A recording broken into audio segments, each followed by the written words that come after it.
ನಮಸ್ಕಾರಗಳು ಎಲ್ಲಾ ಪ್ರೀತಿಯ ನೆಚ್ಚಿನ ಪ್ರೇಕ್ಷಕರೇ, ನಾನು ನಿಮ್ಮ ಪ್ರೀತಿಯ ಸಂಹಿತಾ ಉಪಾಧ್ಯಾಯ. ಹೊಸದೊಂದು ವಿಡಿಯೋಗೆ ಎಲ್ಲಾ ನೆಚ್ಚಿನ ಪ್ರೇಕ್ಷಕರಿಗೆ ಸ್ವಾಗತ. ಗೃಹಲಕ್ಷ್ಮಿ ಯೋಜನೆಯ 11 ಮತ್ತು 12ನೇ ಕಂತಿನ ಹಣಕ್ಕೆ ಸಂಬಂಧಿಸಿದಂತೆ ಒಂದು ಮುಖ್ಯವಾದ ಮಾಹಿತಿ ಹೊರಬಂದಿದ್ದು, ಅದಕ್ಕೂ ಮುನ್ನ ಆದರಣೀಯ ಎಲ್ಲಾ ನನ್ನ ಪ್ರೀತಿಯ ಪ್ರೇಕ್ಷಕರೇ, ನಿಮ್ಮಲ್ಲಿ ನನ್ನದೊಂದು ಕಳಕಳಿಯ ಬೇಡಿಕೆ.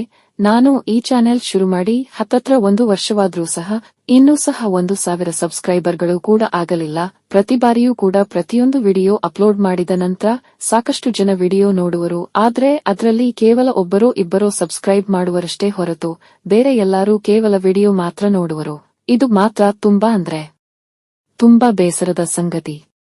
ನನ್ನ ಪ್ರೀತಿಯ ಪ್ರೇಕ್ಷಕರೇ, ನಿಮ್ಮಲ್ಲಿ ಕಳಕಳಿಯಾಗಿ ಬೇಡಿಕೊಳ್ಳುವ ಒಂದು ವಿಚಾರ, ಪ್ಲೀಸ್ ದಯವಿಟ್ಟು ನಮ್ಮ ಚಾನೆಲ್ಗೆ ಸಬ್ಸ್ಕ್ರೈಬ್ ಮಾಡಿ ನನಗೆ ನಿಮ್ಮ ಪ್ರೋತ್ಸಾಹವನ್ನು ತಿಳಿಸಿ. ಜೊತೆಗೆ ಈಯೊಂದು ವಿಡಿಯೋಗೆ ನಾನು ನಿಮ್ಮಲ್ಲಿ ಕೇಳುವಂತದ್ದು ಕೇವಲ ಒಂದೇ ಒಂದು ಲೈಕ್ ಅಷ್ಟೇ.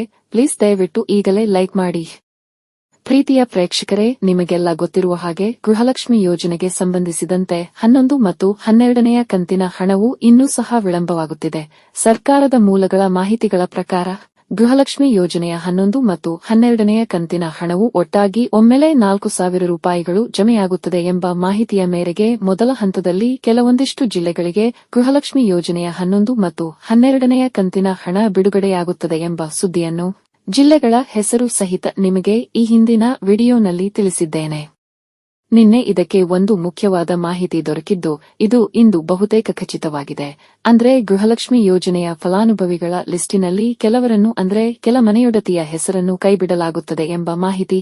ಅಂದ್ರೆ ಗೃಹಲಕ್ಷ್ಮಿ ಯೋಜನೆಯ 2,000 ಹಣ ಇನ್ಮುಂದೆ ಇಂಥವರಿಗೆ ಬರುವುದಿಲ್ಲ ಎಂಬ ಸುದ್ದಿ.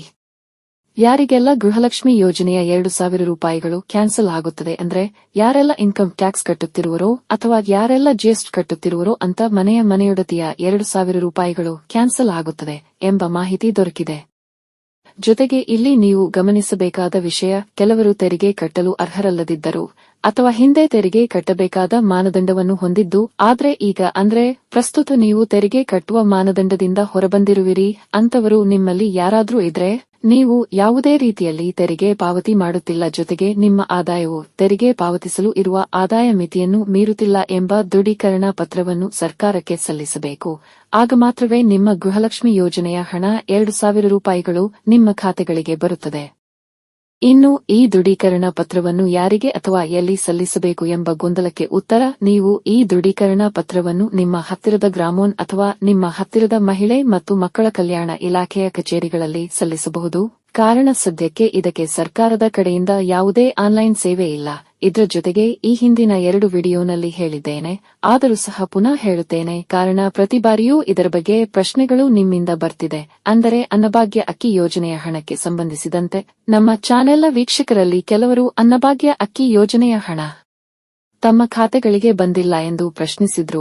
ದಯವಿಟ್ಟು ನಿಮ್ಮ ಬ್ಯಾಂಕ್ ಖಾತೆಗಳನ್ನು ಒಮ್ಮೆ ಚೆಕ್ ಮಾಡಿ ನೋಡಿ, ಯಾಕಂದ್ರೆ ಅನ್ನಭಾಗ್ಯ ಅಕ್ಕಿ ಯೋಜನೆಯ ಕಳೆದ ತಿಂಗಳ ಹಣಕ್ಕೆ ಸಂಬಂಧಿಸಿದಂತೆ ಈಗಾಗಲೇ ಸರ್ಕಾರದ ಕಡೆಯಿಂದ ಹಣದ ಜಮಾವಣೆಯ ಕಾರ್ಯ ಮುಕ್ತಾಯವಾಗಿದೆ.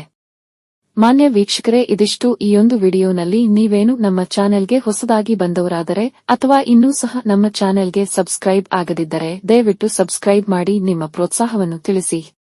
ಸಿಗುವ ಮುಂದಿನ ವಿಡಿಯೋನಲ್ಲಿ. ಅಲ್ಲಿವರೆಗೂ ಧನ್ಯವಾದಗಳು.